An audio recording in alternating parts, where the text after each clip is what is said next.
La mondialisation nous donne accès à des produits et des technologies issus du monde entier et nous assure une prospérité considérable. Mais elle connaît actuellement une profonde mutation. Aujourd'hui, un grand nombre de personnes se tuent à la tâche, notamment pour extraire du cobalt, un matériau essentiel à la fabrication de smartphones. Pour beaucoup, le smartphone est une fenêtre sur le monde, que l'on voit sans cesse confronté à de nouvelles crises. Entre les pandémies, le changement climatique et les guerres, le monde devient plus instable, moins sûr et plus fragile. This morning, a massive operation underway in the Suez Canal, a fleet of tugboats trying to free the Ever Given. La guerre en Ukraine a eu sur nous l'effet d'un électrochoc. À l'ère numérique, la mondialisation ne se résume plus à la production et à l'échange de biens aux quatre coins de la planète.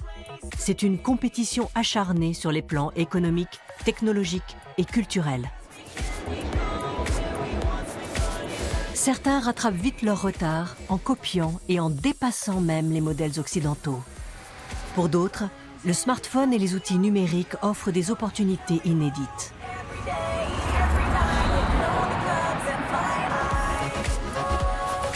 Qui sont les gagnants et les perdants de ce nouveau jeu mondial? Pour le savoir, direction 7 régions du globe.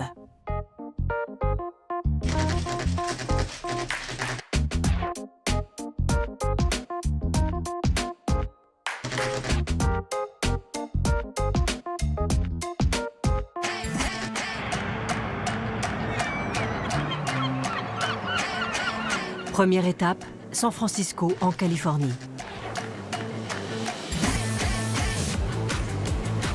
Avec la Silicon Valley toute proche, San Francisco est l'un des hauts lieux de la mondialisation, le laboratoire des nouvelles technologies.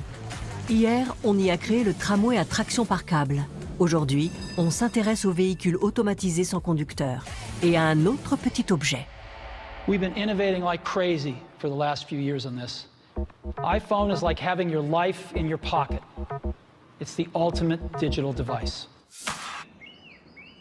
Je me souviens que la première fois que je l'ai vu, ça ne ressemblait à rien de ce qu'on avait connu jusque-là. C'était un appareil incroyablement novateur sur le plan visuel, totalement inédit. En 2007, l'iPhone est une révolution mondiale, le premier véritable téléphone intelligent. Le spécialiste en technologie, Jay Goldberg, se souvient bien du lancement de ce produit phare de la mondialisation. Ça avait l'air génial. Tout le monde en voulait un.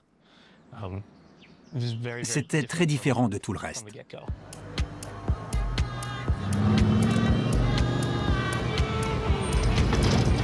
Depuis San Francisco, il faut un peu plus d'1 heure de route pour rejoindre le siège d'Apple à Cupertino. La marque à la pomme est considérée comme l'archétype du groupe mondialisé. La conception de ces produits se fait en Californie, mais ils sont principalement fabriqués en Chine. Apple est l'une des multinationales les plus riches et les plus prospères de la planète. Son siège international est un gigantesque donut d'acier et de verre. Vous vous êtes baladé sur le campus avec une caméra? Pas encore. Vous devriez essayer. Je ne pense pas que vous iriez bien loin, mais ce serait drôle de faire le test. Non, ils sont très vigilants. La firme entretient le culte du secret depuis ses débuts. Ils n'ont jamais voulu dévoiler leur politique.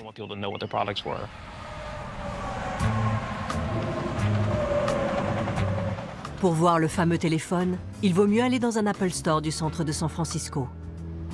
Si l'iPhone reste à ce jour l'appareil le plus vendu de la marque, c'est notamment parce que la production de ces quelques 1000 composants, issus de plus de 50 pays, est parfaitement organisée.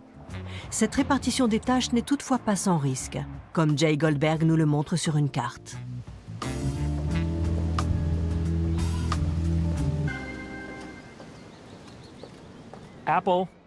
Apple conçoit l'iPhone.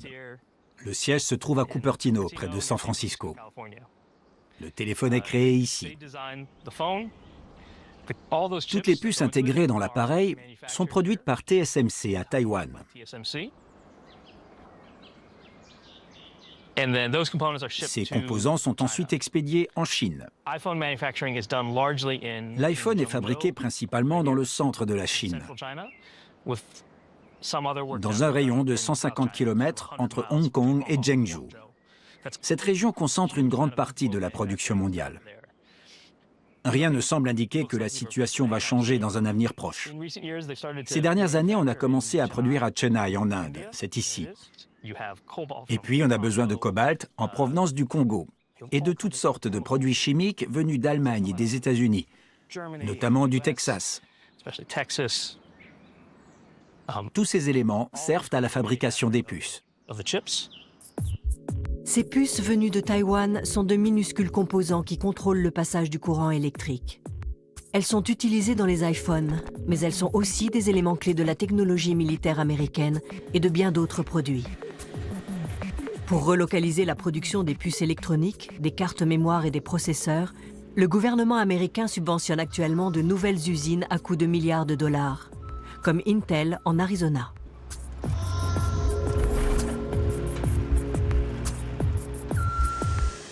Les États-Unis veulent sécuriser l'approvisionnement en pièces informatiques, un enjeu crucial dans un monde de plus en plus numérisé. Le pouvoir revient à celui qui construit les ordinateurs les plus rapides, et celui qui, au contraire, ne suit pas le rythme, perd dans la compétition internationale.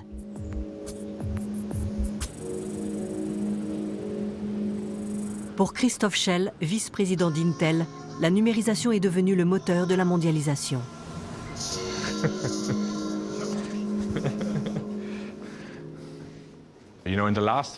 Au cours des 50 dernières années, de nombreuses décisions géopolitiques étaient entre les mains de ceux qui avaient accès au pétrole. Dans les 50 prochaines années, elles dépendront de ceux qui contrôleront la conception et la fabrication de puces. Nous sommes au début de ce processus. Ce n'est pas un sprint, c'est un ultramarathon. Sans puces électroniques, plus rien ou presque ne fonctionne dans les sociétés industrielles modernes.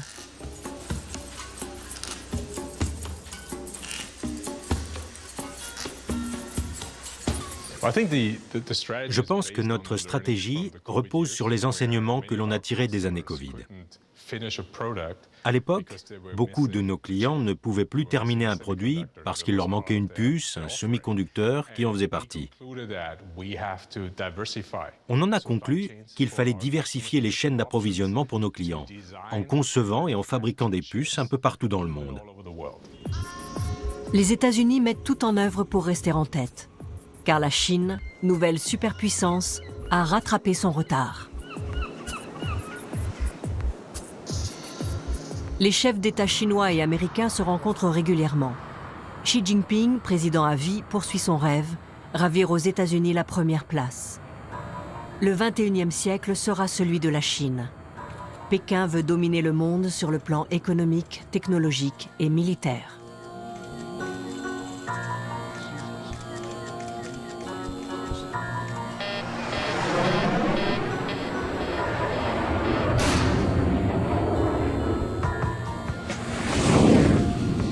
La Chine menace de plus en plus d'annexer l'État insulaire de Taïwan, qui est d'une importance stratégique majeure pour les États-Unis.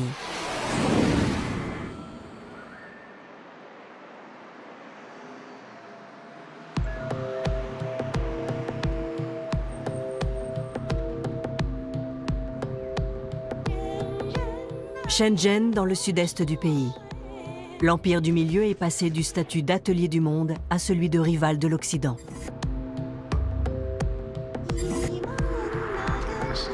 Shenzhen est à la Chine ce que San Francisco et la Californie sont aux États-Unis.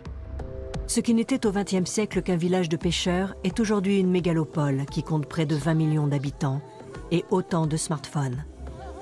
Beaucoup d'entre eux proviennent d'une entreprise qui est l'équivalent chinois d'Apple, Huawei.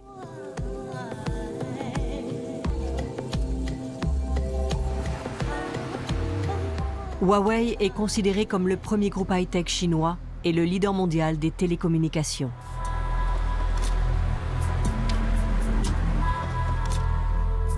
Carsten Zenz nous emmène dans une boutique de la marque. Depuis des décennies, il fait des allers-retours entre la Chine et l'Europe. Il a étudié en République populaire et parle couramment le mandarin.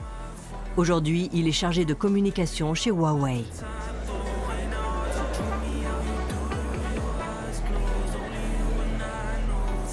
Ce n'est pas un hasard si ce magasin flambant neuf ressemble à un Apple Store. Nous sommes ici dans le temple des appareils électroniques intelligents. Pour Huawei, ces équipements font partie d'un réseau numérique qui doit tout relier. Les appareils numériques ne se limitent plus aux smartphones et aux ordinateurs portables. L'objectif est d'équiper tous les produits de technologie numérique.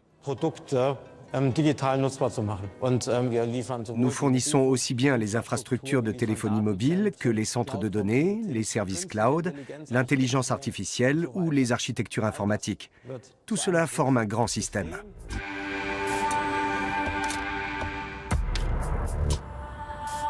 Huawei met au point ce super système numérique dans un étrange monde artificiel. On y trouve par exemple le château de Heidelberg, qui, contrairement à l'original, n'est pas en ruine.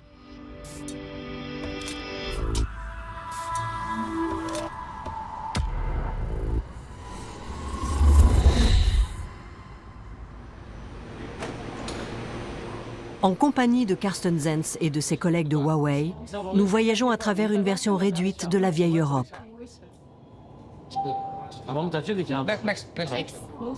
Là, on est au Luxembourg. Le Luxembourg, donc. On passe ensuite devant Bologne, Paris, Oxford et Göteborg avant d'arriver en Belgique. C'est Bruges.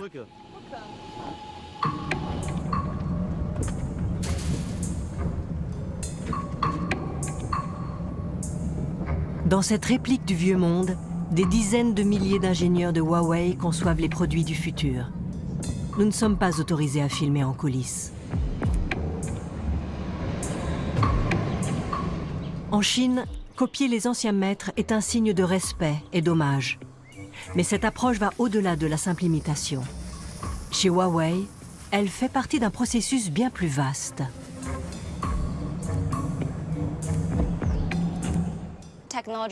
De notre point de vue, la technologie fait partie intégrante de notre vie, même si je ne pense pas que ce soit l'essentiel. Pour moi, la philosophie, la culture et l'être humain sont toujours au cœur de la société humaine tout entière. C'est ça qui va déterminer le développement de la technologie dans le futur. Le futur se construit dans la réplique d'une bibliothèque européenne. En Occident, Huawei est accusé de violer la propriété intellectuelle en copiant des créations originales.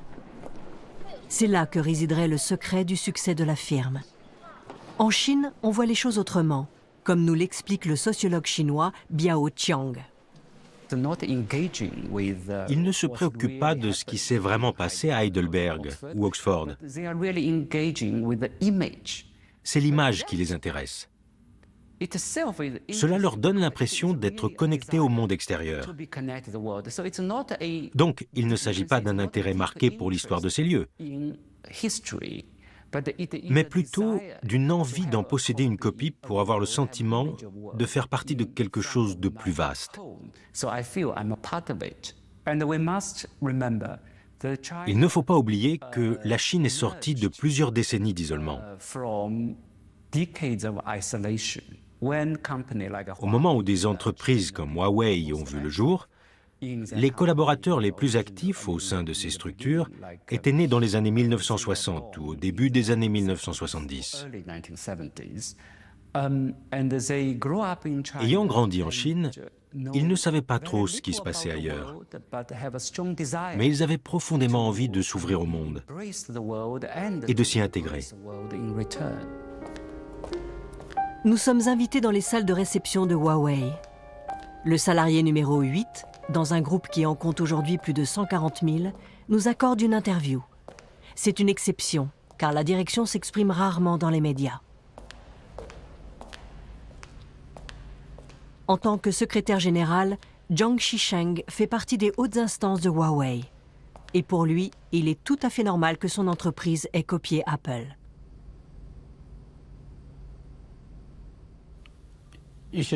Les philosophies devraient appartenir à l'humanité tout entière pour que nous puissions les apprécier, les partager et les utiliser ensemble. Au cours de son développement, Huawei a beaucoup appris des bonnes philosophies et méthodes de management de l'Occident. Nous combinons les approches chinoises et occidentales. C'est d'ailleurs ce qui a permis à Steve Jobs de faire passer le smartphone au niveau supérieur. En comprenant le secret du succès d'Apple, nous pouvons apporter une contribution importante au monde.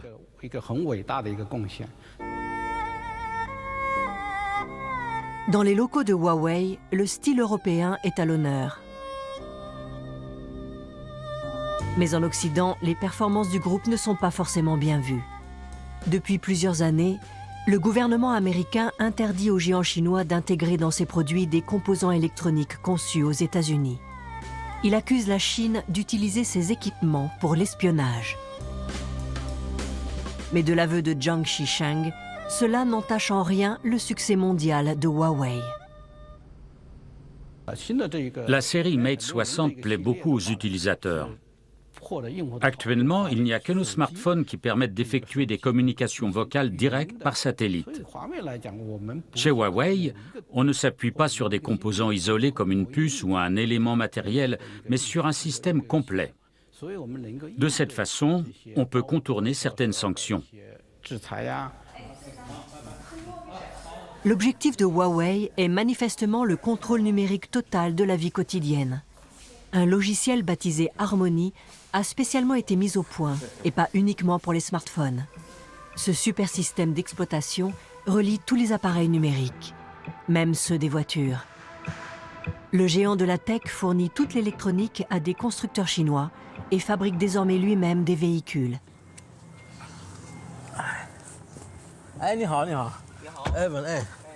D'ici peu, les voitures électriques seront pilotées de manière centralisée et rouleront en totale autonomie tout en collectant des masses de données. La voiture du futur sera un appareil numérique roulant. Et ça vaut pour toutes les applications du Big Data.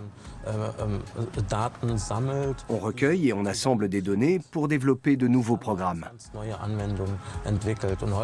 Bien souvent, au départ, on ne sait pas du tout quelles applications verront effectivement le jour plus tard. Shenzhen est un exemple de mégapole chinoise entièrement pilotée par le numérique. Pour les organisations occidentales de protection des données, comme pour les opposants chinois, c'est un cauchemar. En Chine, on y voit un modèle de société géré de manière fiable et centralisée.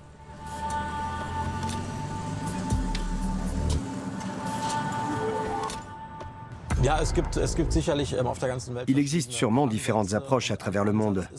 Et l'une d'elles consiste à vraiment tout relier dans un système étatique. Bien entendu, ça permet aussi de lutter contre la délinquance, c'est évident.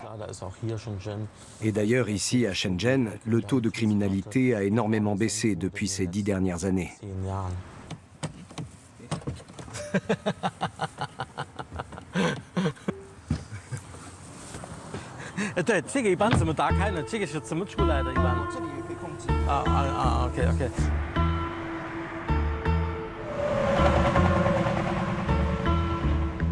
Contrôle, efficacité, croissance.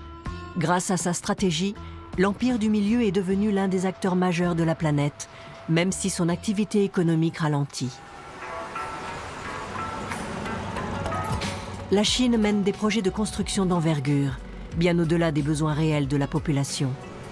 Dans les nouvelles mégalopoles du pays, 2 fois plus de logements que nécessaire sont sortis de terre. En quelques années, on a ainsi utilisé davantage de béton, un matériau polluant, que pendant tout le XXe siècle aux États-Unis. Une erreur de planification monumentale. Des millions de Chinois ont subi d'importantes pertes financières en investissant dans des logements dont personne n'avait besoin et dont la construction n'a fait qu'aggraver le réchauffement climatique. Pour la majorité de la population, le rêve de prospérité dans une ville high-tech ne deviendra jamais réalité. Shenzhen est une métaphore du rêve chinois. Une parfaite illustration des aspirations du peuple chinois depuis ces 40 dernières années. Un rythme de développement effréné, une bonne dose de technologie de pointe et un minimum de bagages historiques. En même temps, on s'est rendu compte que les Chinois ne pouvaient pas reproduire le rêve américain. Pour la simple et bonne raison que notre planète ne peut pas se permettre un autre rêve américain. Les Américains et les Chinois sont les grands rivaux de la nouvelle compétition mondiale. La Chine domine largement un secteur, la production d'éoliennes et de panneaux solaires.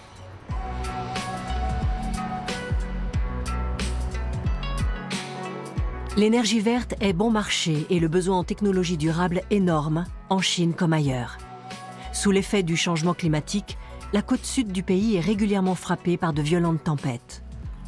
Huawei a conçu un système pour prévenir la population. Nous sommes dans une région qui est très souvent touchée par des typhons. Et bien sûr, c'est formidable de pouvoir utiliser des modèles d'intelligence artificielle comme notre système de prévision météo Pangu Weather pour détecter très tôt la formation de cyclones.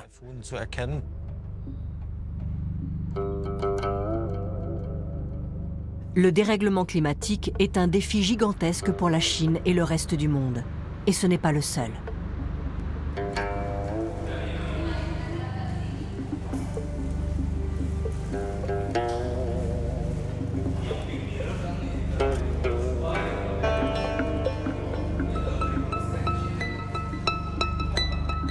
Auparavant, la mondialisation visait avant tout à produire là où les coûts étaient les plus bas. La donne a changé. Désormais, les conflits géopolitiques et leurs enjeux de pouvoir influent de plus en plus sur le commerce international. Sur ce point, une île au large des côtes chinoises tient une place centrale. Un État que la Chine revendique depuis des décennies et qu'elle menace régulièrement d'envahir, Taïwan.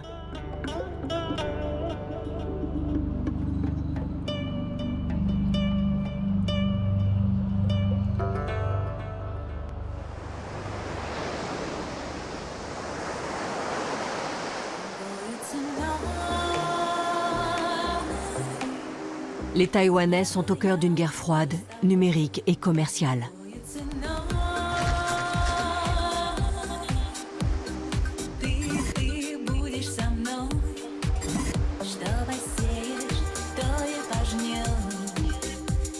Située à 200 km seulement du littoral chinois, Taïwan compte 23 millions d'habitants.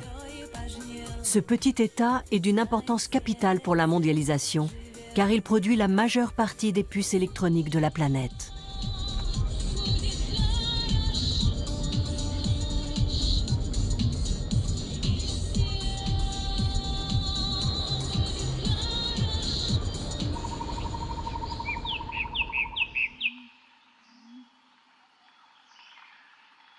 L'intérieur de l'île est dominé par de hauts reliefs. Sur une surface réduite se dresse une centaine de sommets de plus de 3000 mètres. On dit souvent que la montagne taïwanaise, qui protège le mieux le pays d'une offensive militaire chinoise, n'est pas une montagne. C'est une société spécialisée dans la fabrication de semi-conducteurs, TSMC, Taiwan Semiconductor Manufacturing Company. Ce groupe high-tech fournit à l'Occident les puces les plus rapides et les plus essentielles. C'est ainsi que la superpuissance américaine conserve son avance technologique face à la Chine. On espère donc que les États-Unis protégeront à tout prix Taïwan d'une invasion chinoise.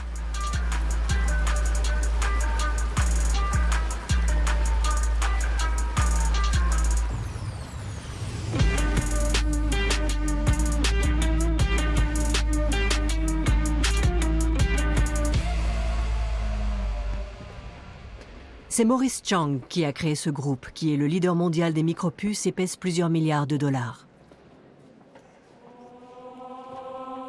TSMC travaille sur des puces de 2 nanomètres, soit 2 milliardièmes de mètre.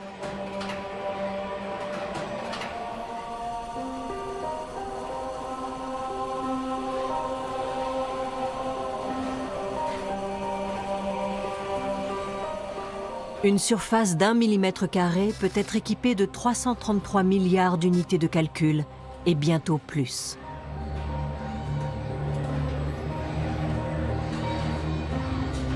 La structure capable de construire ces puces est en pole position sur le plan technologique. TSMC est ainsi l'une des entreprises les plus importantes au monde.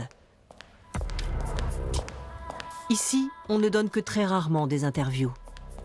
Mark Liu a succédé à Maurice Chang au poste de PDG. Pour lui, le groupe doit son succès à la mondialisation.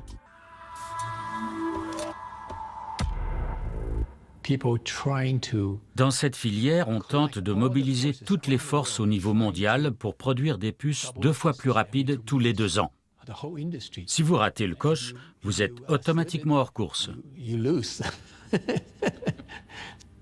Ces derniers temps, la densité ne double peut-être plus tous les 2 ans. Mais en raison du changement climatique, les gens se concentrent désormais sur la performance énergétique.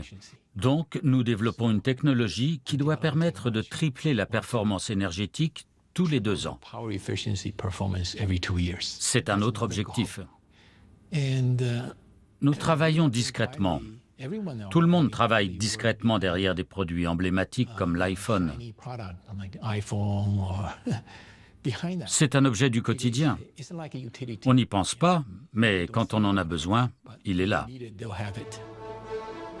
Grâce à la mondialisation, TSMC et Apple comptent parmi les groupes les plus riches de la planète.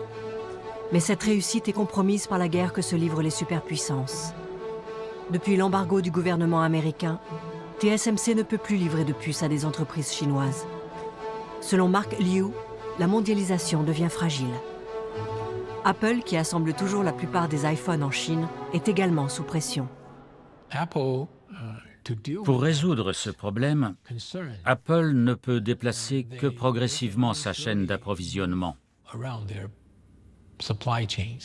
Mais aucun pays n'est en mesure de rapatrier l'ensemble de cette chaîne, ni de tout faire lui-même, parce que ce serait extrêmement improductif et que ça gaspillerait énormément d'énergie.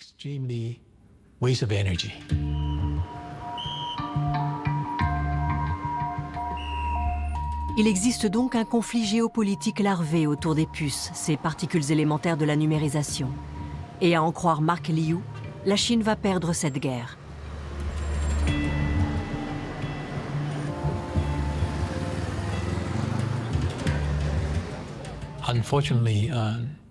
Malheureusement, la Chine fait actuellement les frais des restrictions commerciales. On peut dire qu'elle perd ainsi 90% de ses capacités d'innovation. Il est très difficile de développer une technologie seule. Quand on est dans l'incapacité d'agir à l'échelle mondiale, on finit par décrocher.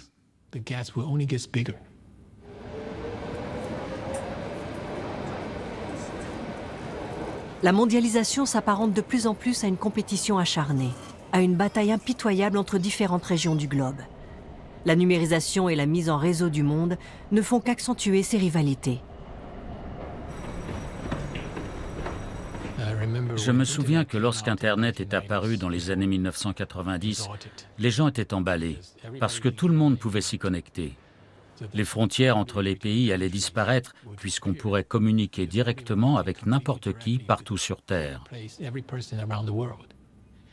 Le fossé entre les pauvres et les riches se réduirait, parce que les uns comme les autres auraient accès au même réseau Internet et aux mêmes informations. Mais ce n'est pas ce qui s'est passé. Aujourd'hui, 20 ou 30 ans plus tard, le fossé entre les pauvres et les riches s'est creusé. Et les sentiments nationalistes ont augmenté. Donc finalement, le souci, ce n'est pas la technologie elle-même, mais la manière dont on la gère et dont on la réglemente.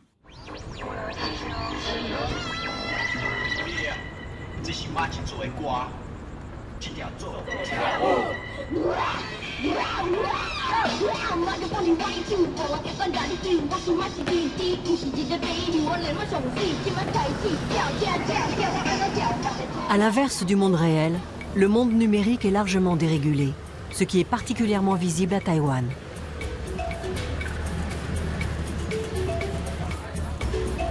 Internet relie les gens mais les divise aussi. les membres du groupe Cofact se réunissent à Taipei. Ils pointent du doigt ce qui inquiète le plus les jeunes Taïwanais sur les réseaux. La propagande politique, les messages haineux, les fausses informations et les tentatives de fraude. Autant de problèmes contre lesquels ils tentent de lutter ensemble. Billion Lee est la fondatrice de Cofact. Nous voulons une société inclusive, transparente, ouverte et démocratique. C'est notre idée, notre vision pour l'ensemble de ce projet. Nous souhaitons donner à chacun le sentiment qu'il peut vérifier des faits pour d'autres personnes. Ça permet de renforcer l'éducation, les connaissances numériques et les compétences en matière de médias. Ensemble, ils vérifient les rumeurs qui viennent probablement pour l'essentiel de Chine. Des postes comme « Les États-Unis envoient de la viande contaminée à Taïwan » ou « Le Japon rejette de l'eau radioactive ici ». À cela s'ajoutent des tentatives de fraude massive et automatisée pour soutirer de l'argent en ligne. En ce moment, il y a tellement de fake news et beaucoup de gens sont perdus parce que cette avalanche de désinformation empoisonne leur vie. Alors, je tente d'apporter mon aide et de régler ce problème. Ce qui arrive souvent, c'est que certains n'arrivent plus à démêler le vrai du faux sur les réseaux sociaux et dans les informations. Par le biais d'outils numériques, Mark Johnson, l'associé de Billion Lee, apprend aux jeunes à déceler la propagande, à prendre position politiquement et à gagner confiance en eux.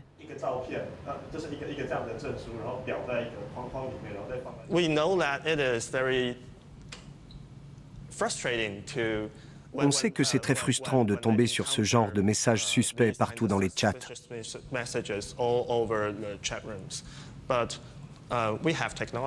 Mais on a la technologie et une communauté de gens pour s'attaquer sérieusement à ce problème.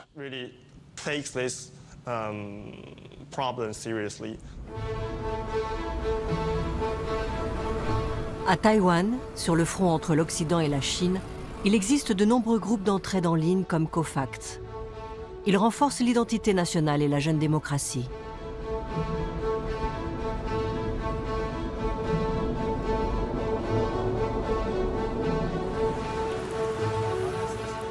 Audrey Tang, ministre taïwanaise du numérique depuis 2016, est une héroïne de ce mouvement démocratique 2.0.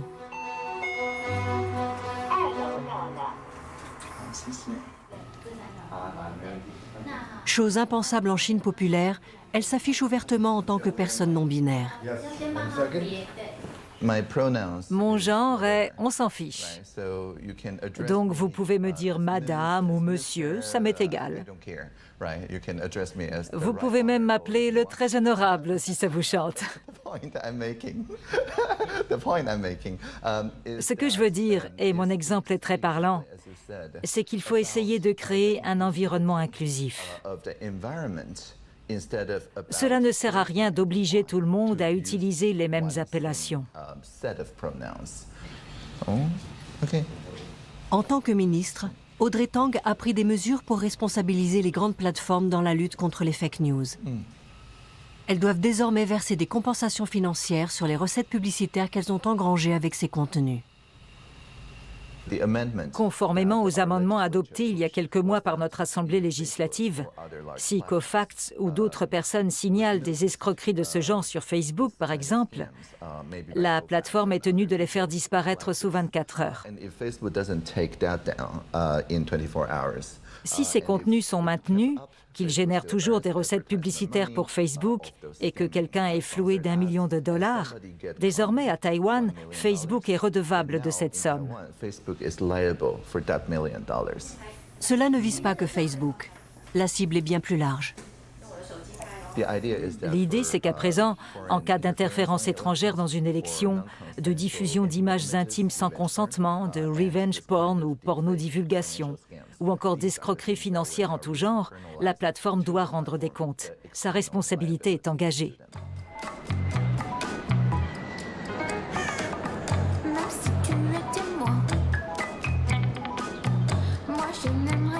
La numérisation facilite les ingérences et les prises d'influence d'un pays sur l'autre.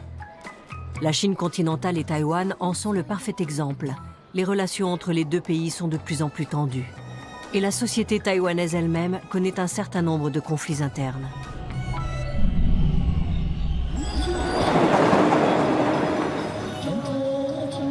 Mais depuis 1980, le pays s'est progressivement démocratisé. Contrairement à un régime autoritaire, une cyberdémocratie permet de mieux gérer de nombreux conflits et accorde aux citoyens une grande part de décision. C'est du moins la conviction d'Audrey Tang.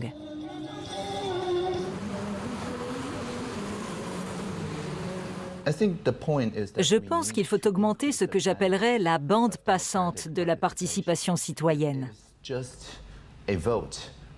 Actuellement, on a une élection tous les 4 ans et le choix entre 8 candidats et 16 partis.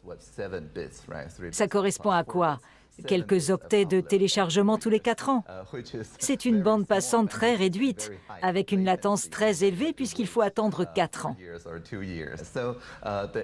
Donc le processus démocratique existant est beaucoup trop lent et trop limité pour que les citoyens aient vraiment le sentiment d'y prendre part. À Taïwan, on a ce qu'on appelle un processus démocratique continu. N'importe qui peut lancer une pétition en ligne après avoir collecté 5000 signatures. Un ministre ou des personnes mandatées par lui prennent ensuite contact avec le pétitionnaire pour un échange en tête-à-tête.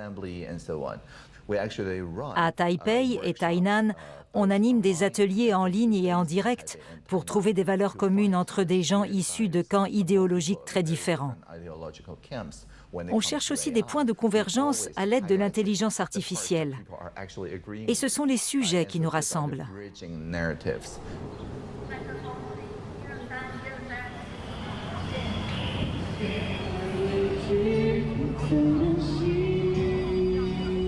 Billion Lee nous invite à une manifestation qui ne pourrait pas avoir lieu ailleurs qu'à Taipei.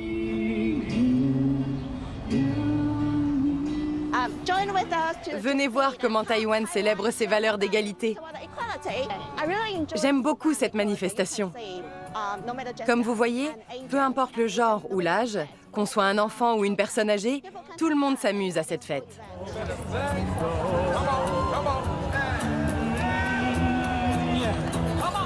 La Taiwan Pride est de loin la plus grande marche des fiertés d'Asie. Dans les rues de la ville, on célèbre l'amour sous toutes ses formes, ce qui serait inconcevable en République populaire de Chine. Pour Billion Lee, cette manifestation pacifiste est aussi une réponse aux crises et aux guerres actuelles. On sait tous ce qui se passe en Ukraine et en Russie. Et on est conscient des tensions entre Taïwan et la Chine. Mais le plus important, c'est de construire une vraie alliance démocratique et que les gens partagent les valeurs de liberté et de démocratie. La diversité et la liberté semblent en danger dans le nouvel ordre mondial, car les superpuissances ne parviennent toujours pas à régler le conflit larvé autour de Taïwan. Non loin de là, face au détroit qui sépare l'île de la Chine, nous rencontrons l'entrepreneur Yung Shi-hung et son fils Pei-ja, qui a 18 ans et qui va bientôt incorporer l'armée taïwanaise.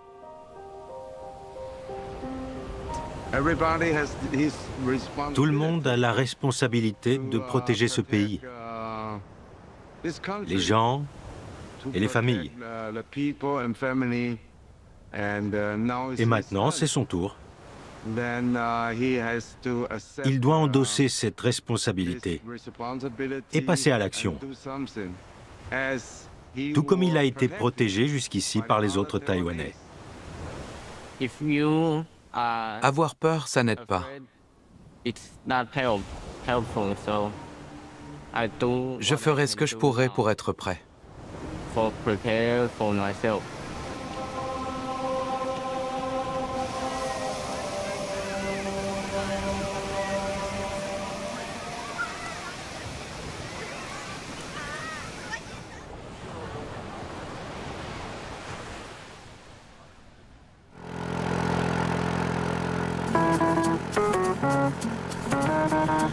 Un État d'Afrique de l'Est a une toute autre vision de la mondialisation, la République démocratique du Congo, ou RDC.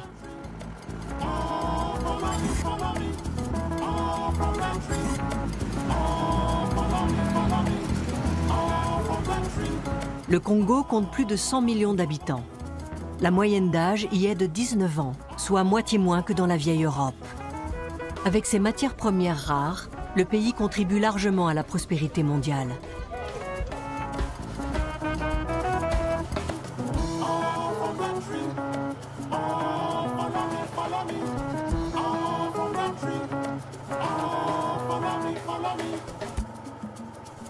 Mais le Congo souffre de ce qu'on appelle la malédiction des matières premières. Il profite à peine de ses richesses naturelles. Alexandre Mutombo nous emmène dans une mine de cobalt où il a lui-même travaillé par le passé. Aujourd'hui employé d'une coopérative autogérée, il tente d'améliorer la sécurité et les méthodes de travail.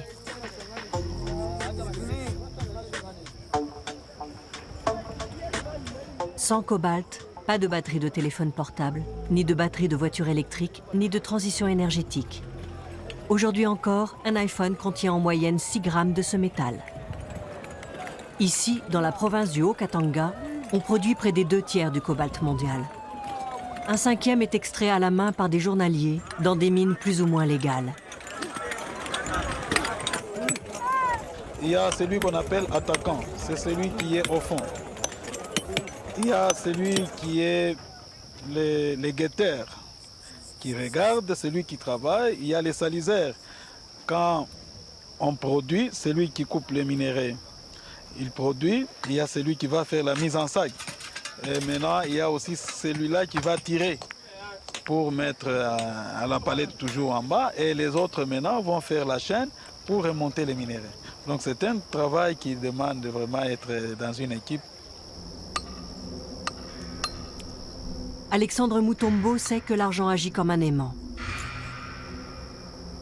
Mais le travail est dangereux, d'où ces grands panneaux sur lesquels figurent des consignes de sécurité. Une femme enceinte ne peut pas entrer. Les enfants de moins de 18 ans, ce sont les mineurs. Ils ne sont pas aussi autorisés dans les mines. Et aussi transporter sur les épaules une charge qui dépasse 50 kg, ce n'est pas autorisé. Donc là, ce sont quand même parmi les normes et des recommandations que nous devons et que nous respectons dans notre site. Le travail à main nue est qualifié d'artisanal. Dans certaines mines, on creuse des tunnels jusqu'à 100 mètres de profondeur. Il arrive régulièrement que des ouvriers soient ensevelis ou étouffent dans les étroites galeries dépourvues d'arrivée d'air. Pourtant, ils prennent le risque. Le soir, je rentre chez moi avec mon salaire. Ailleurs, on ne touche sa paye qu'à la fin du mois.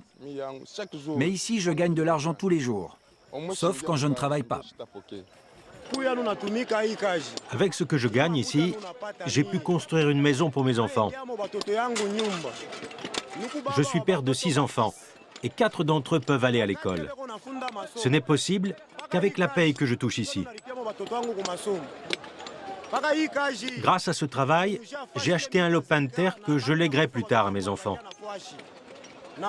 Je suis sûr qu'avec leurs études, ils auront une vie meilleure que moi.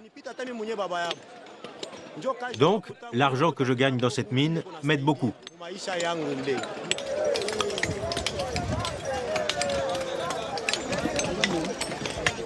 Les poussières de métaux lourds sont très toxiques.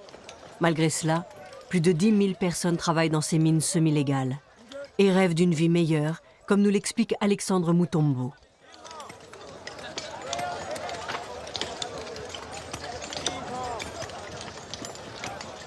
Nous voulons à ce que les gouvernements vraiment tiennent compte et que nous qui produisons, nous devons aussi pas seulement produire les cuivres comme ça, il faut que les industriels puissent venir installer leurs usines ici au Congo pour que la fabrication des batteries puisse se faire ici. Cela va vraiment nous aider à empocher beaucoup de nos enfants et créer aussi d'autres emplois qui vont nous servir. Il est difficile d'évaluer le poids des sacs poussiéreux qui sont chargés ici et transportés dans un entrepôt.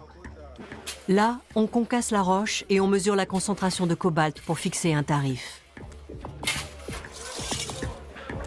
Sur le marché mondial, le prix du cobalt fluctue énormément. En 2018, il s'élevait à 95 000 $ la tonne. L'année suivante, il est tombé à un peu plus de 20 000, avant de remonter à 55 000 $ en 2023. Ici, les intermédiaires gagnent déjà nettement plus que les mineurs. Par exemple, peut-être 1 000 $, 1 500 $. Bon, 1 000 $, 2 000 $, bon, c'est pas mal. Selon les estimations, ils ne perçoivent toutefois qu'environ 6% du prix du marché mondial. Le cobalt est surtout destiné à des entreprises chinoises et raffiné en Chine.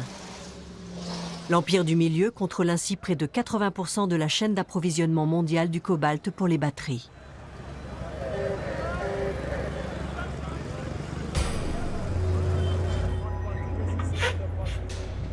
Une grande partie du minerai est extraite et transformée industriellement par des sociétés étrangères telles que le groupe suisse Glencore. Au Congo, les 3/4 du cobalt sont produits de cette manière.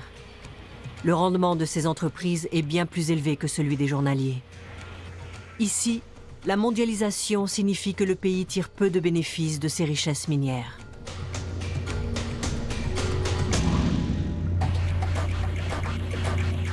Les besoins en matières premières comme le cobalt augmentent fortement avec la demande de batteries pour les smartphones, les appareils numériques et les voitures électriques.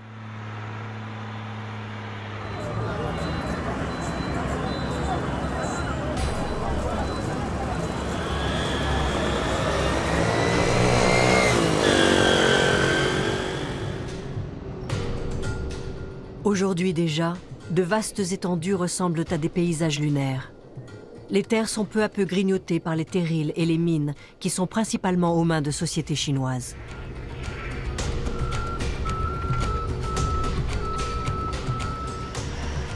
Ici, l'une d'elles érige des murs contre les mineurs clandestins qui veulent leur part du gâteau. En même temps, ces entreprises ont peu d'égards pour la population locale. Bon, c'est une école que la Gendarmerie, suite au mauvais entretien, l'école est en train de s'abîmer. Suite aux érosions, il n'y a pas d'entretien. Et les gisements des Chinois sont en train de mettre des explosifs. Il y a des fissures partout suite aux explosifs des Chinois à la carrière. Le gouvernement est au courant. Il n'y a pas ceux qui peuvent parler pour nous. Les députés, où sont-ils?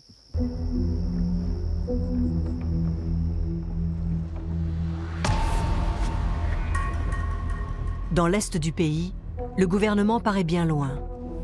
Ici, les habitants ne profitent guère du boom du cobalt et de la ruée vers les matières premières pour les smartphones et les batteries.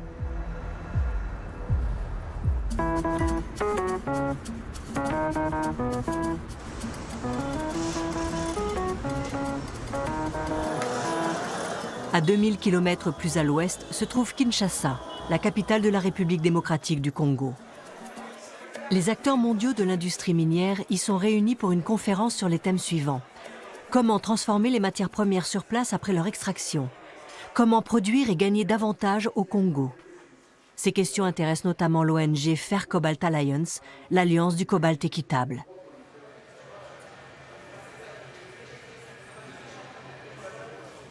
On achète tous nos produits à l'autre bout du monde. Et on jette peut-être notre téléphone portable tous les ans pour en acheter un neuf, ce qui fait exploser la demande de minéraux. En même temps, on veut mener la transition écologique, ce qui implique le passage des combustibles fossiles à une économie axée sur les minéraux. Parce que tous les panneaux solaires, les éoliennes et les batteries ont besoin de grandes quantités de minéraux. Ces entreprises produisent beaucoup de cobalt et elles gagnent des milliards de dollars dont les habitants n'en voient presque pas la couleur. S'ils étaient vraiment inclus dans le processus, les revenus augmenteraient et le niveau de vie s'améliorerait. Il y a un tas de choses à faire au niveau des infrastructures et de l'éducation. Les jeunes doivent être formés pour pouvoir mieux vivre. Il faudrait donc impliquer davantage la jeune population congolaise dans la production mondiale. Mais pour la directrice générale de Glencore en RDC, ce n'est pas du ressort des entreprises qui paient suffisamment d'impôts, c'est l'affaire de l'État. Glencore en RDC reste l'un des plus grands producteurs de cuivre et de cobalt. Nous sommes l'un des plus grands contributeurs aux recettes de l'État. Rien qu'en 2022, notre entreprise en RDC a contribué avec plus de 1,2 milliard de dollars au trésor public. Donc, je pense que nous payons aussi en tant qu'entreprise responsable ce qu'il faut à l'État congolais. Longtemps premier producteur mondial de cobalt, Glencore a été détrôné par la compagnie chinoise CMOC, anciennement Molybdenum. La Chine transforme la majeure partie du cobalt mondial et elle est aussi le plus grand fabricant de batteries au monde. Selon le vice-président du groupe, il faut une main-d'œuvre qualifiée pour installer une usine au Congo. Pour la prochaine phase de développement de l'industrie des batteries, on a besoin de meilleures capacités techniques et industrielles. Le gouvernement devrait soutenir la promotion des talents dans ce domaine. Notre entreprise s'engage déjà dans la formation du personnel. Nous aurions voulu demander à un représentant du gouvernement congolais comment il compte promouvoir la transformation des matières premières dans le pays. Mais personne n'a accepté de nous parler au motif qu'il fallait se reposer après la conférence. Le Congo profite trop peu de la mondialisation. La malédiction des matières premières enrichit une poignée de personnes et maintient le plus grand nombre dans la pauvreté.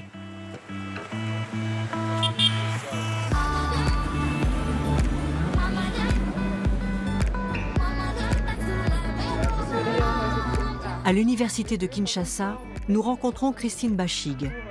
Étudiante en ingénierie, elle effectue des recherches sur les batteries et sait parfaitement ce qu'elle souhaite faire plus tard dans son pays riche en ressources naturelles. Bonjour. Ici, facilement, tu vois, c'est pas comme je veux, mais ça se voit quand même que c'est plus ou moins... Elle et ses amis rêvent de mener une vie autonome et d'exploiter les atouts du Congo. Dans ce côté, j'ai le cobalt qui est un élément essentiel dans la fabrication de batteries au lithium, qui sont utilisées dans des véhicules électriques, dans les téléphones. Et c'est la nouvelle vague du moment pour lutter justement contre le réchauffement climatique et l'émission des gaz à effet de serre. Christine fait partie des jeunes talents que le vice-président de CMOC prétend rechercher. Elle serait prête à travailler immédiatement dans une usine de batteries chinoise ou congolaise ou encore chez un fabricant de smartphones. Ce serait une énorme chance pour elle comme pour ses camarades d'études. Par rapport aux signaux que nous avons injectés. On peut aussi se faire de la richesse à partir de ces batteries. Et quoi de mieux que de maîtriser? On paye des téléphones qui nous viennent de la Chine, qui nous viennent peut-être des États-Unis, un peu partout. Pourtant, on est capable de produire les matières premières et de produire nos propres téléphones au niveau local. Christine a 23 ans. Elle a quitté la campagne pour Kinshasa et vit à proximité de l'université. Dans sa résidence d'étudiant, la jeune femme n'a pas d'eau courante et bien souvent pas d'électricité. Elle ne dispose pas non plus d'un compte bancaire, mais possède un smartphone pour payer ses achats et transférer de l'argent.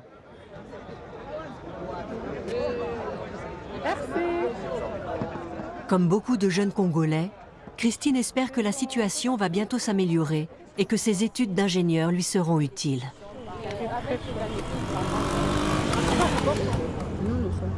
On parle du chômage, bien évidemment, parce qu'il y a 40% des jeunes qui sont sans emploi en RDC, selon les statistiques. Tu te retrouves, tu es diplômé, mais tu n'as pas où travailler parce qu'il n'y a pas beaucoup de marché d'emploi et tu es appelé maintenant à te démener de partout ou à te contenter du minimum. Mais les perspectives ne sont pas bonnes. D'ores et déjà, les batteries sans cobalt et sans lithium envahissent le marché.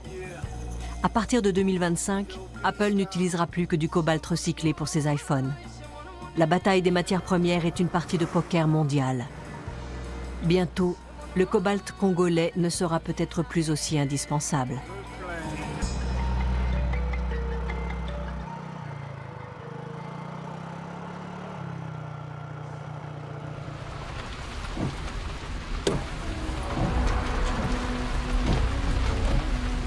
Nous roulons vers Chennai, dans le sud-est de l'Inde, en pleine saison des moussons.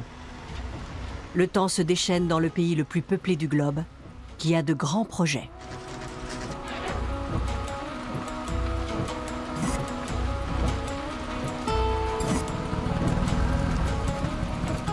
Pour se rendre au travail, il faut emprunter des routes inondées. La région accueille de nombreuses entreprises qui misent sur les millions de travailleurs bon marché. L'une d'elles est le groupe chinois BYD, le plus grand fabricant de batteries et de voitures électriques au monde.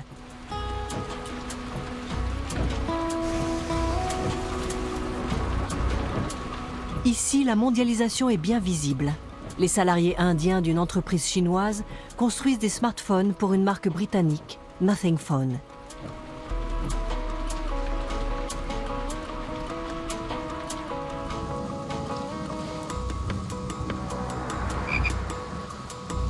Janine Liu est venue d'Europe pour nous montrer la fabrication de smartphones. Comme Huawei en Chine, Nothing Phone a pris pour modèle l'iPhone.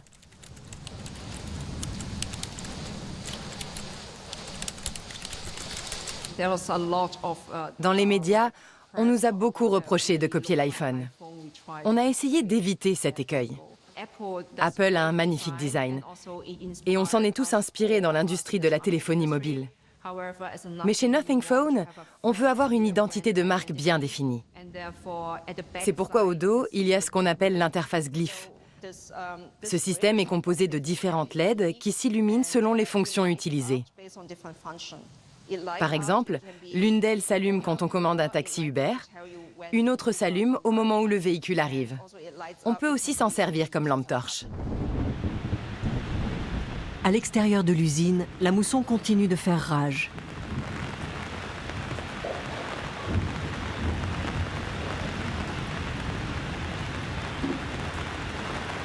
On dit que la mousson est particulièrement violente cette année.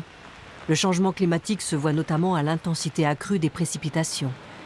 Un crocodile aurait même été aperçu dans une rue de Chennai, mégalopole de plus de 12 millions d'habitants.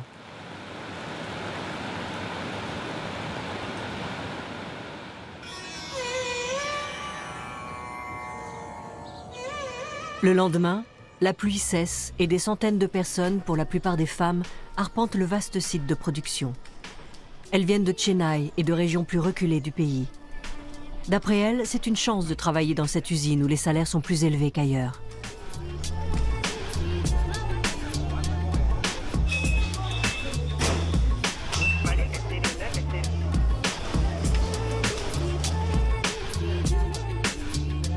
Les combinaisons de protection donnent chaud, mais l'assemblage des smartphones doit être réalisé le plus proprement possible. Le moindre grain de poussière risque de provoquer des failles qu'aucun opérateur ne peut se permettre.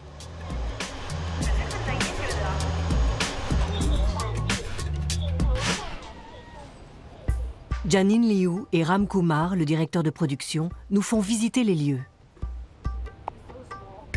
Si les grands fabricants de smartphones ont de plus en plus recours aux machines et aux robots, ici, les appareils sont assemblés en grande partie à la main. C'est un travail qui demande doigté et concentration.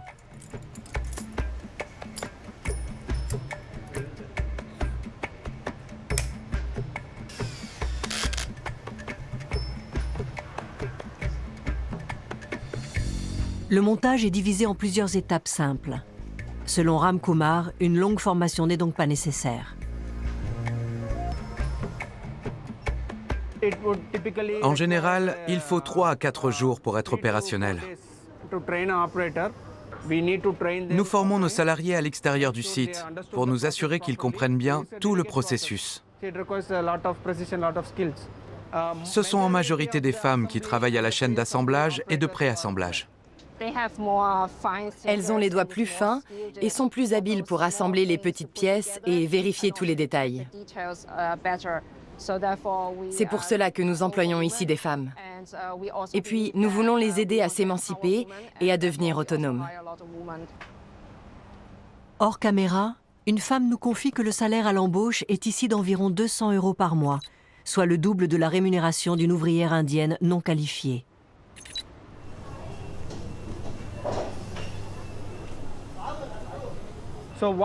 Comme vous pouvez le voir ici, chaque composant est inspecté. Il ne doit y avoir ni rayures ni aspérité sur la carte mère, car ça pourrait causer des problèmes dans le fonctionnement de l'appareil. En Inde, comme dans le sud-est asiatique, Les salaires sont bien plus bas qu'en Chine. Et la logique de la mondialisation commande de produire là où le travail est bon marché. En tant qu'entreprise de smartphones, nous sommes dans un environnement très concurrentiel. Il faut veiller à ce que nos coûts de production n'augmentent pas trop, tout en améliorant le matériel et le logiciel de notre téléphone. Donc, comme Ram l'a expliqué, la formation de notre main-d'œuvre est importante. Nous devons rationaliser et apprendre de nos expériences. Chaque marque a ses exigences concernant la fabrication de smartphones. Chacune doit donc définir la meilleure chaîne d'approvisionnement pour elle, le site le plus adapté à ses besoins, les compétences que le personnel doit posséder, et enfin, comment organiser la logistique après la production. Les chaînes d'approvisionnement des smartphones s'étendent au monde entier. Comme chez Apple, les pièces viennent ici des 4 coins de la planète. L'appareil photo et l'emballage sont fabriqués ici, en Inde. Les puces peuvent provenir du Japon, de Corée du Sud ou de Chine.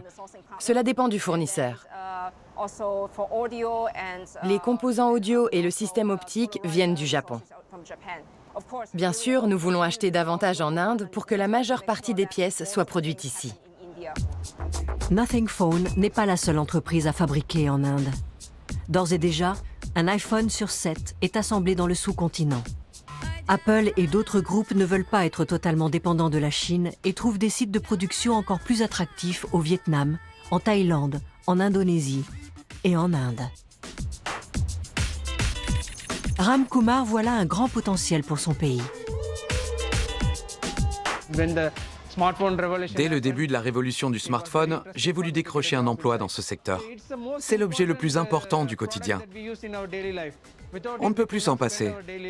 Sans smartphone, la vie serait ennuyeuse, non? Grâce à cet appareil, on peut entrer en contact avec n'importe qui où que l'on soit. C'est l'objet le plus fascinant que l'être humain ait jamais créé. L'Inde, surtout connue jusque-là pour le développement de logiciels, est en passe de devenir l'atelier du monde. Les entreprises américaines et européennes tentent de délocaliser leurs usines de Chine pour bénéficier de conditions de production plus avantageuses et conquérir tout naturellement de nouveaux marchés. L'Inde, qui est désormais le pays le plus peuplé du globe devant la Chine, apparaît comme un débouché de plus en plus intéressant.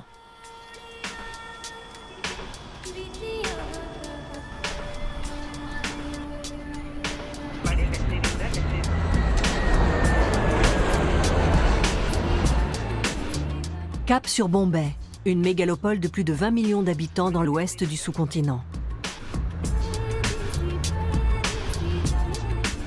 Depuis l'arrivée au pouvoir de Narendra Modi, la plus grande démocratie du monde connaît une dérive autoritaire. En parallèle, elle s'ouvre toujours plus à la mondialisation et à la numérisation.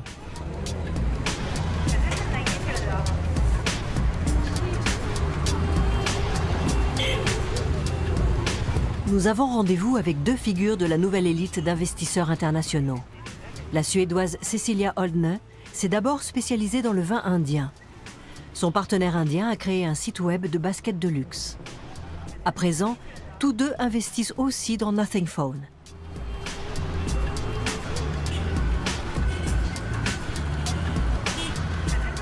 Ils ont leurs habitudes au très chic club privé Soho House et sont convaincus d'être au bon endroit au bon moment. Bombay est considéré comme le New York asiatique. C'est la ville de tous les possibles. Les gens y viennent de toute l'Inde pour réaliser leurs rêves. Ça se sent et ça se voit quand on se balade dans la rue ou qu'on est ici à Soho House, enfin partout. Dans les 10 prochaines années, cette ville va jouer un rôle clé en dynamisant le reste du pays et en apportant plus de confort à l'ensemble de la population. La question est de savoir si on cible les 2 millions de clients les plus riches ou le milliard de personnes des classes inférieures.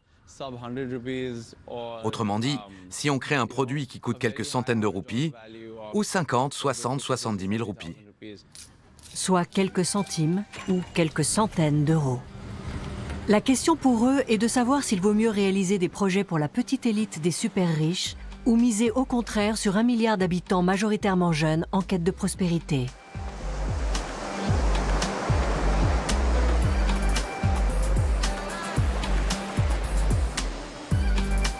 Les investisseurs internationaux, présents en Inde comme Cecilia Holdner, ne veulent pas passer à côté de ce gigantesque marché de jeunes consommateurs.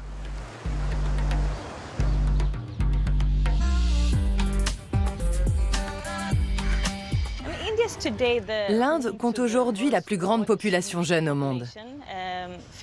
50% des habitants ont moins de 25 ans. C'est un marché à croissance rapide qui offre des opportunités infinies. Ça fait 16 ans que je vis en Inde et ce que j'ai vu en près de 2 décennies est vraiment impressionnant. Je pense en particulier au lancement de la 5G. De toute évidence, l'arrivée de cette technologie va modifier les choses en profondeur. Ça va changer la manière dont les gens vont consommer, vivre, communiquer et échanger entre eux à l'avenir. La révolution du smartphone transforme chaque jour un peu plus le quotidien des Indiens.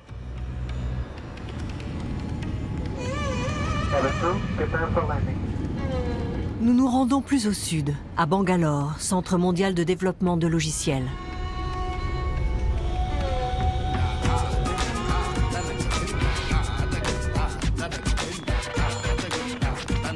Les entreprises y créent des programmes informatiques à bas prix. Dans cette ville en plein boom, la circulation est infernale.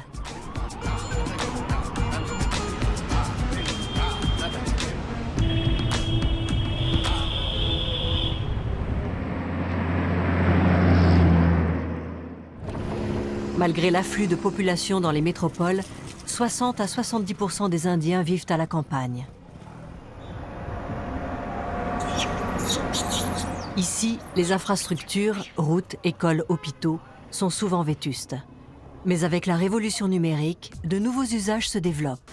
En général, les réseaux de téléphonie mobile sont plus rapides et ont une couverture plus étendue qu'en Europe.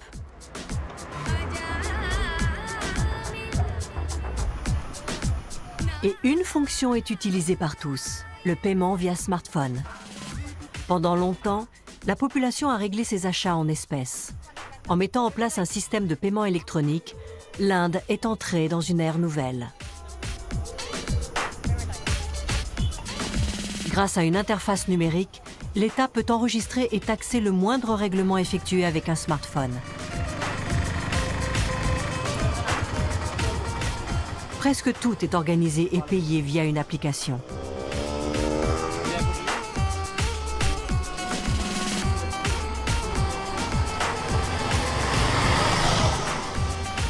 Avec une très jeune équipe, Shekhav Gouri a programmé en un temps record le système de paiement indien. On nous a demandé de concevoir une application de paiement pour 1 milliard de personnes en seulement 1 mois. Alors notre équipe, composée essentiellement de jeunes de 25-26 ans, a mis au point ce programme en 1 mois. J'étais responsable du produit, de son design et de sa convivialité. L'idée est simple. Celui qui possède un smartphone a un compte bancaire à portée de main et peut utiliser en quelques clics tous les services disponibles en ligne. Maintenant, il y a plus de gens qui ont accès à l'économie formelle, au crédit, aux prêts et au financement. Ils peuvent donc créer des entreprises. Je pense qu'aujourd'hui, l'argent est bien mieux réparti dans l'économie. Je suis allé dans un petit village où les femmes parlaient actions et marchés financiers, parce qu'elles peuvent investir 10 ou 100 roupies en bourse. Et elles discutaient vraiment du cours de leurs titres.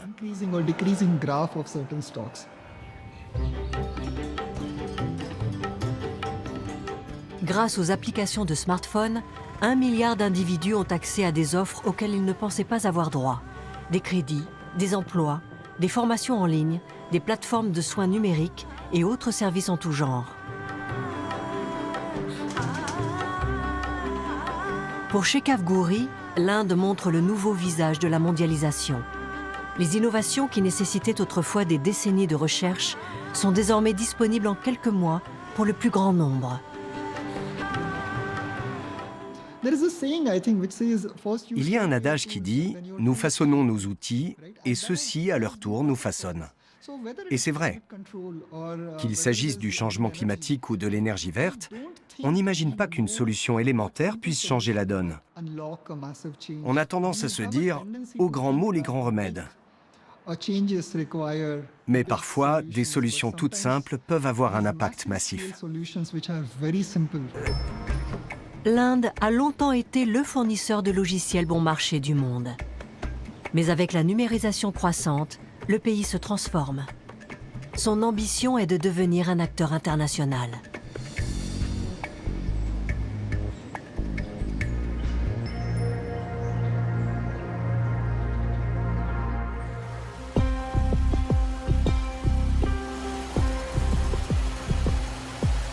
Dans les environs de Berlin, un tracteur soulève des nuages de poussière. Et le réseau de téléphonie mobile est nettement moins bon qu'en Inde.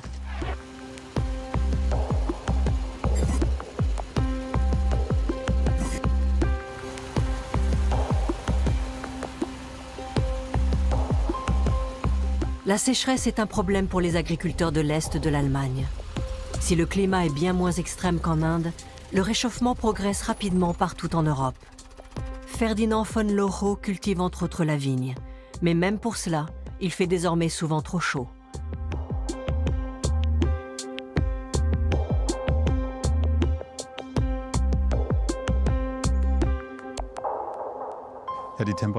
Les températures augmentent, et même si chez nous cette hausse se limite à 2 degrés en moyenne sur les 10 dernières années, ça a un impact considérable sur les cultures. Il faut savoir que lorsqu'il fait environ 30 degrés ici, on atteint les 50 degrés au sol, et c'est une chaleur accablante. Quand les plantes sont exposées toute la journée à 50 degrés sous un soleil de plomb, beaucoup se dessèchent et dépérissent. Le changement climatique est bien là, et il n'apporte pas seulement de la chaleur dans les champs. Sur les larges toits de l'exploitation, des panneaux solaires chinois génèrent de l'électricité. La Chine fournit près de 90% des installations photovoltaïques dans le monde. C'est cette énergie qui fait désormais tourner la vieille Volkswagen de l'agriculteur et sa nouvelle Tesla.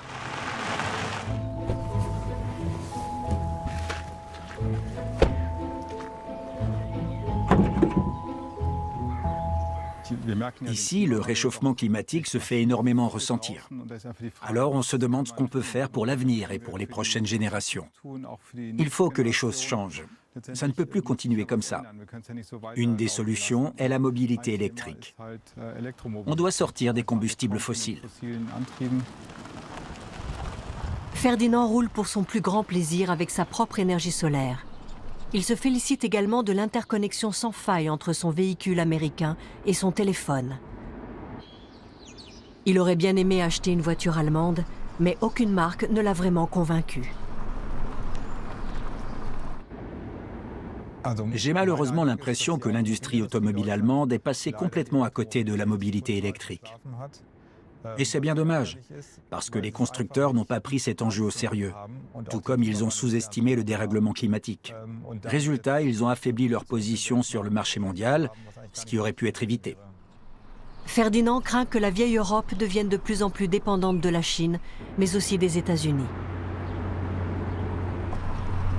À l'été 2024, l'Union européenne a alourdi les droits de douane sur les véhicules électriques chinois, massivement subventionnés par l'État. Seulement voilà, l'Allemagne est tributaire des échanges commerciaux avec la Chine. Aux portes de Berlin, Tesla a installé une gigantesque usine. Pour se rendre dans la capitale, Ferdinand peut recharger son véhicule à cette borne rapide. Le groupe américain est leader mondial dans ce domaine.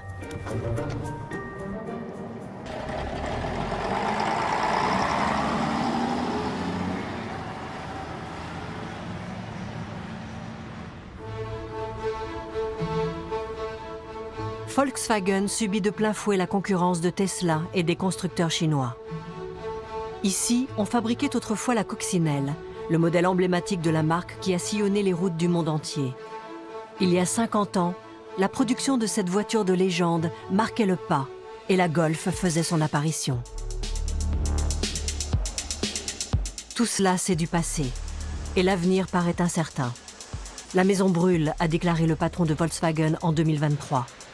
Sans son industrie automobile, l'Allemagne perdrait un secteur clé de son économie et sa position sur la scène européenne. Son modèle de réussite serait remis en question. À ce jour, Volkswagen fabrique et écoule un tiers de ses véhicules en Chine. Pour la première fois, on y vend plus de voitures électriques que de modèles à combustion. Mais le constructeur allemand ne peut pas suivre et sa position sur le marché chinois est fragilisée, d'autant que Pékin subventionne massivement les marques nationales.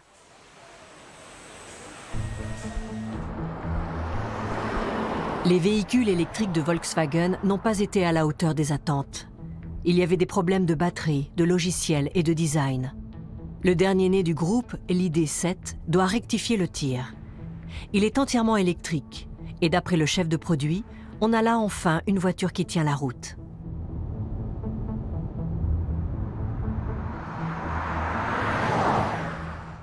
L'autonomie et le chargement sont les deux sujets centraux. La berline est notre modèle international, destiné aux 3 grandes régions du globe, l'Europe, la Chine et les États-Unis.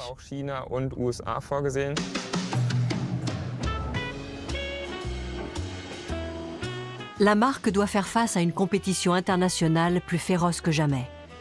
Existe-t-il encore une voiture allemande d'envergure mondiale ?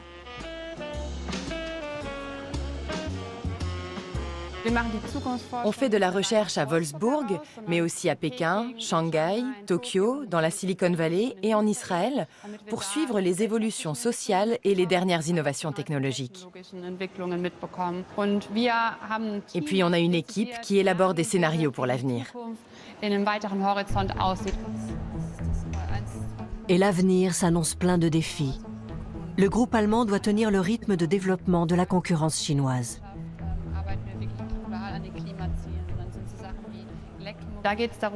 Il s'agit d'offrir des fonctionnalités dans la voiture, mais aussi des services de mobilité très personnalisés qui soient automatisés et qui puissent être utilisés numériquement par le client. Volkswagen se prépare en outre à la bataille des matières premières et le cobalt n'est pas seul en jeu. À l'avenir, même les matériaux les plus ordinaires doivent être réutilisés. On travaille actuellement sur de toutes nouvelles solutions qui visent à faciliter le recyclage des véhicules et des matières premières. Autrement dit, on crée des pièces avec un seul matériau pour pouvoir ensuite les retirer plus rapidement. On souhaite récupérer les voitures en fin de vie et à partir des matériaux broyés, en produire de nouveaux. Le groupe allemand, qui a longtemps été le premier constructeur de voitures au monde, dépend désormais d'autres entreprises en matière de logiciels et d'intelligence artificielle. Après la sidérurgie et la construction navale, l'industrie automobile allemande serait-elle à son tour en déclin ?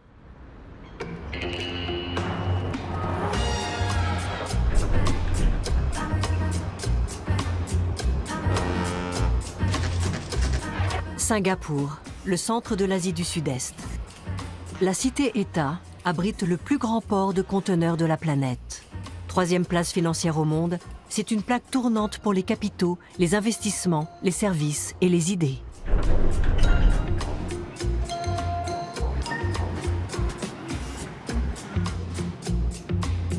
Une grande partie de la recherche et développement en Asie du Sud-Est est pilotée d'ici.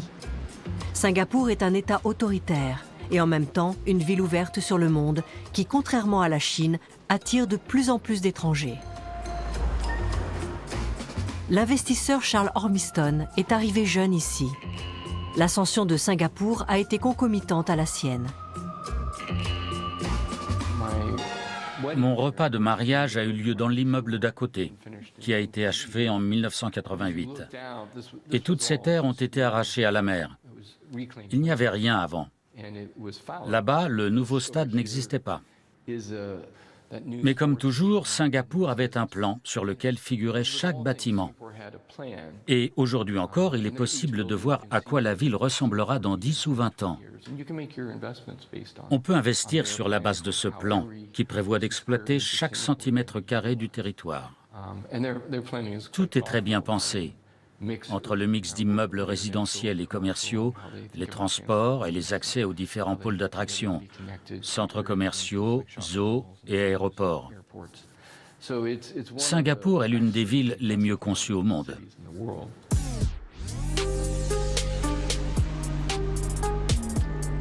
Depuis le premier centre financier d'Asie, Charles Ormiston observe la lutte pour l'hégémonie mondiale.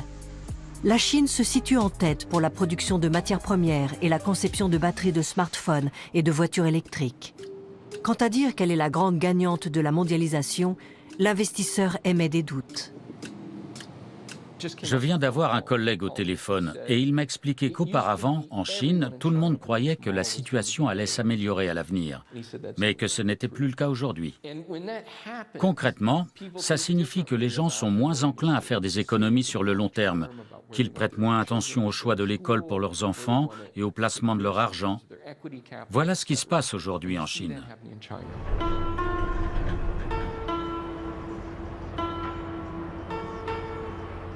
L'essor de la Chine atteint ses limites. La bataille entre les superpuissances américaines et chinoises occulte les autres aspects de la mondialisation.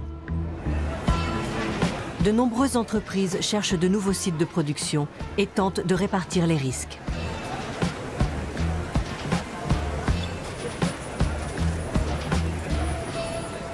Il y a des menaces géopolitiques. Je pense que la guerre entre la Russie et l'Ukraine nous en a vraiment fait prendre conscience.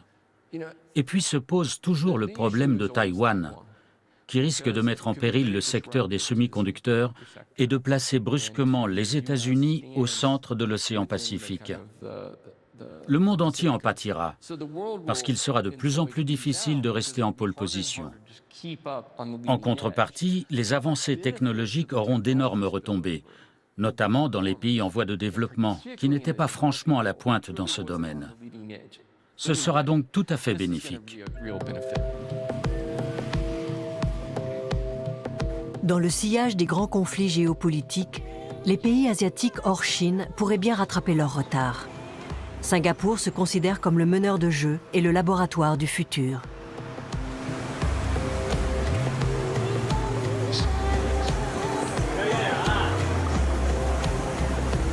Au Centre national de design, on élabore des stratégies pour les nouveaux défis de la planète.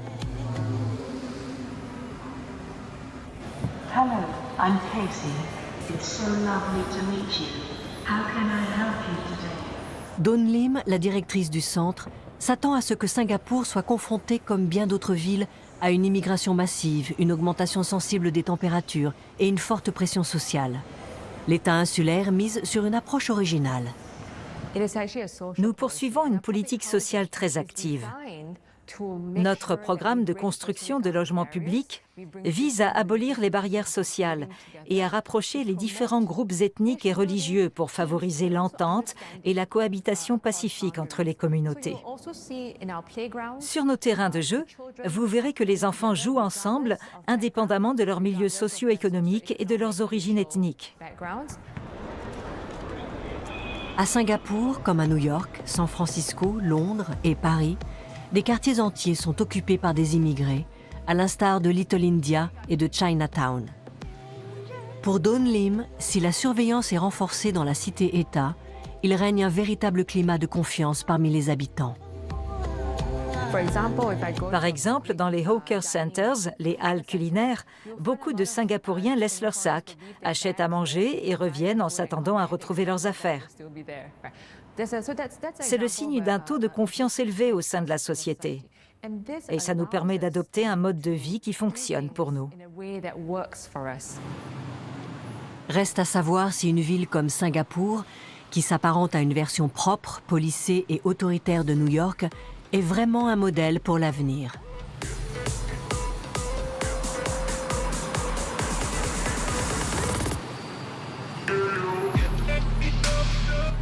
Pour Parag Khanna, chercheur en relations internationales, la réponse est oui.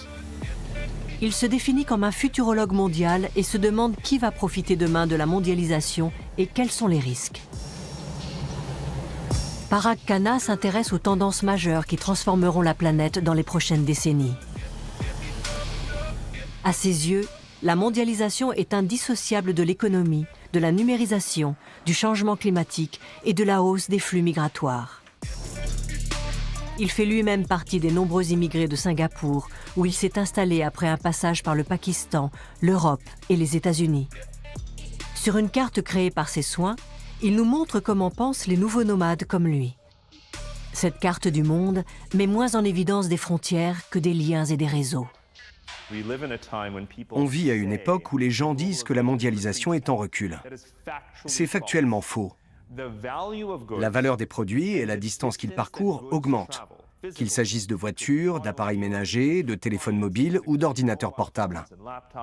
Et c'est un phénomène qu'on observe partout sur la planète. Le développement de Singapour en est selon lui la parfaite illustration. La cité voit converger des biens et beaucoup de capitaux, mais elle attire aussi des personnes du monde entier venues tenter leur chance dans cette société multiethnique d'un genre nouveau.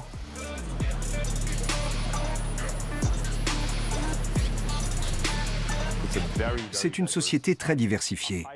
Un système hybride qui ne repose pas sur le modèle occidental de l'État-providence et encore moins sur le modèle communiste ou socialiste. On ne veut pas du capitalisme financier débridé qui accroît les inégalités et fait disparaître les services de base, comme on le voit dans de nombreux pays occidentaux.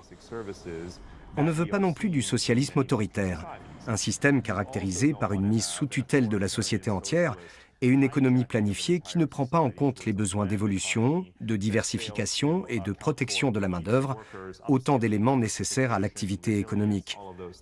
Le pragmatisme impose de réaliser une planification stratégique en répondant aux aspirations de la population.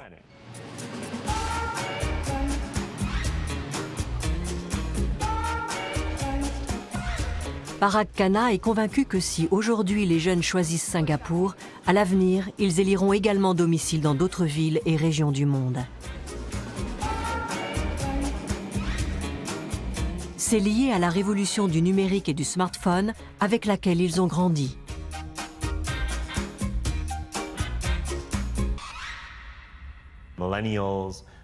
Les millennials, la génération Z et la génération Alpha représentent 5 milliards d'individus qui sont nés avec le numérique et pour qui l'accès à Internet est un droit humain.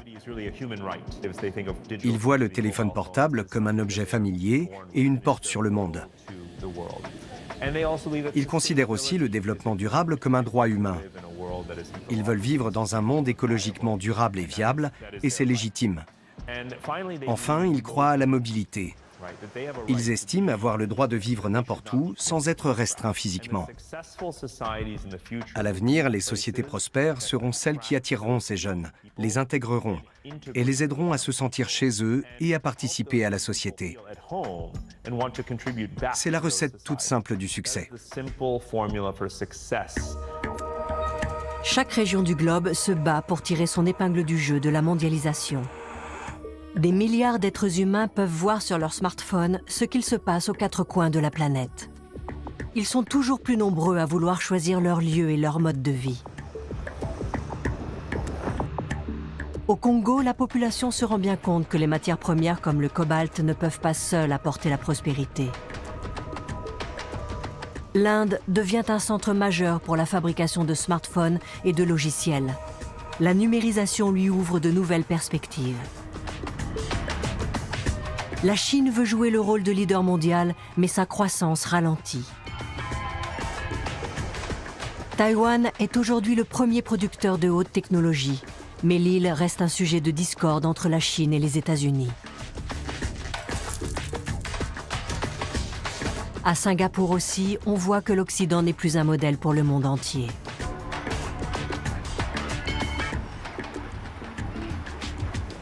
Les nouvelles technologies recèlent des possibilités insoupçonnées, mais aussi des risques. Si elles offrent un accès aux informations internationales et une forme moderne de démocratie participative, elles font aussi planer la menace d'une surveillance et d'un contrôle trop strict. La mondialisation ne se résume plus à une compétition entre les entreprises. Les puissances économiques se disputent les matières premières, les technologies de pointe et la main-d'œuvre, parfois même en menant des guerres. Des régions entières sont en pleine ascension, quand d'autres se battent pour maintenir leur suprématie. On ne sait pas qui sont les gagnants de la mondialisation, ni même si une position hégémonique est tenable. On connaît bien en revanche les grands défis qui menacent la planète, le dérèglement climatique, les inégalités et les flux migratoires. Partie d'Europe, la mondialisation a changé le monde. Aujourd'hui, c'est le monde qui change l'Europe.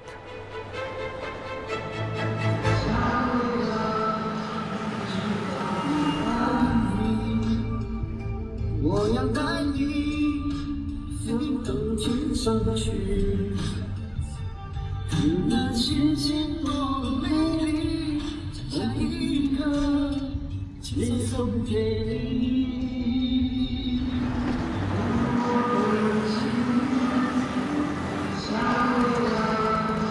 知道我爱你，我要带你飞到天上去，看那世界多美丽，在一刻接送给